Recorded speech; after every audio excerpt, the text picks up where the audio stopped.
This is you. Well, actually, that's me. But let's pretend that's us. That's us waking up every day, making decisions every day. Decisions which we think we have control over. But in reality, there's something else impacting our decisions. And that is our dominant function. Now, what is the dominant function? In my last video, I asked you to guess what is your dominant function from these 38 cognitive functions. Now, what are cognitive functions? You like MBTI, but you don't know what cognitive functions are? Cognitive functions are ways we view the external world, our internal world, and it is how we base our decisions. What's good to know is that we all use these 8 functions, just not the same way. Dominant meaning the function that you're the strongest at. Well, it's not necessarily the strongest, but since we all use 8 cognitive functions, we all have one at the top and one at the bottom. The one in first place doesn't necessarily mean it's better or stronger than the rest of your functions. What it ultimately means is that this function impacts you the most and it is the most natural to you. You can try to ignore it, but there's no point. It always follows you. And it's a good thing because your dominant function is basically your main form of motivation. Using your dominant function to your advantage will make it easier for you to navigate through life.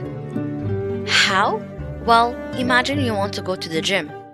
Everyone will have a different reason to go and a different level of motivation based on their cognitive functions. For instance, someone who has a acid dom might find it easier and more motivating to go to the gym because they naturally crave external stimulus, so the gym will give them the adrenaline needed. They naturally might care more about the way they look, thus wanting to put more effort, and they most likely enjoy being surrounded by people, hot people. But let's say for FI DOMs who are impacted by how they feel and their values, like me, I'm not naturally going to be as motivated as a SE DOM. So how do I fix that? I need to give my dominant function reasons to care.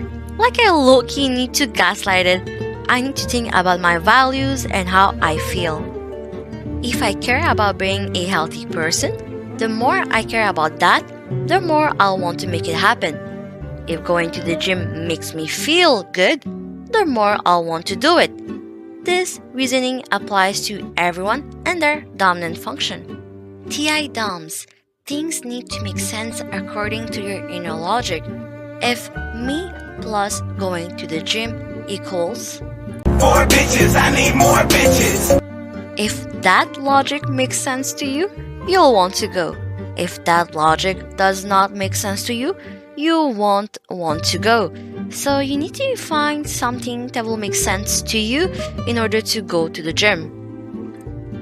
For FE DOMs like ENFJs and ESFJs, you guys get motivated by helping other people. So simply put, maybe bring a gym partner. If you have someone to go with, you'll be more motivated to go, especially if you're able to help them. You'll feel happy.